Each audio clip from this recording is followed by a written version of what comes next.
দুনিয়া যতই সাজাও বান্দা মনে রেখো তুমিও থাকতা না, দুনিয়াও থাকতো না। তুমিও যেমন মৃত্যু হবে, এই কায়নাতেরও মৃত্যু হবে। এই দুনিয়ার প্রত্যেক মানুষের মৃত্যু হলে সেটারে মৌত বলে, আর একদিন গোটা সৃষ্টি জগতের মৃত্যু হবে সেটারে কিয়ামত বলে। সেটারে কিয়ামত বলে। কেউ থাকবে না, আল্লাহ কথাটা বারবার মনে করাইছে। তোমার যেমন মৃত্যু হবে সৃষ্টি জগতেরও মৃত্যু হবে। এই কথাটাই আপনাদের সামনে এখানে আমি শুনাইতে চাই। এই অল্প একটু শুনে আল্লাহ তাআলা এখানে এই কথাটাই তুলে ধরছেন কোরআনের বহু সূরায়, যে বান্দা এই সৃষ্টি জগৎ একদিন থাকবে না, কিয়ামত হবে একদিন। ইসরাফিল ফু দিবে। ইসরাফিল যেদিন ফু দিবে, কোরআনে এই বর্ণনাটা দুই ভাবে আছে। একটা হলো ইসরাফিল প্রথমবার ফু দিবে, আরেকটা হলো ইসরাফিল দ্বিতীয়বার ফু দিবে। ইসরাফিল মোট দুইবার ফু দিবে। প্রথমবার ফু দিলে জমিনের মধ্যে ভূমিকম্প শুরু হবে। আল্লাহ বলেন এই ভূমিকম্পটা গোটা পৃথিবী একসাথে, আমার সৃষ্টি পুরাটা একসাথে নড়বে। ইন্না জালজালাতাস সাআতি শাইউন আযীম।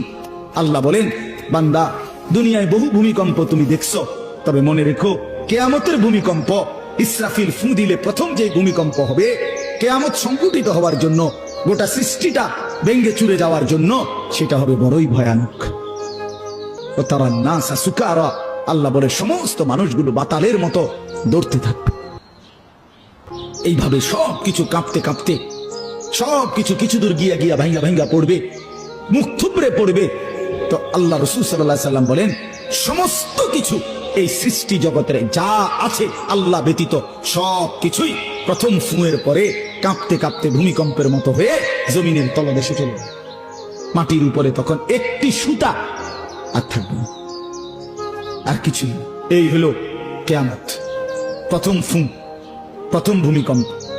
নির্দিষ্ট একটা সময় পরে আবার আল্লাহ তাআলা ইসরাফিলকে জীবিত করে আবার বলবেন আরেকটা ফুঁ দাও, একটি নির্দিষ্ট সময় পরে। সেই সময়টা কতদিন? হাদিসের একটি বর্ণনা থেকে, নবীজির একটা বর্ণনা থেকে মুহাদ্দিসিনে কেরাম বলছে এই দ্বিতীয় ফুঁ আর প্রথম ফুঁর মাঝখানে, প্রথম ফুঁতে সব কিছু যখন কবরে চলে যাবে, তখন হতে পারে দ্বিতীয় ফুঁ দিতে দিতে মাঝখানের সময় 40,000 বছর।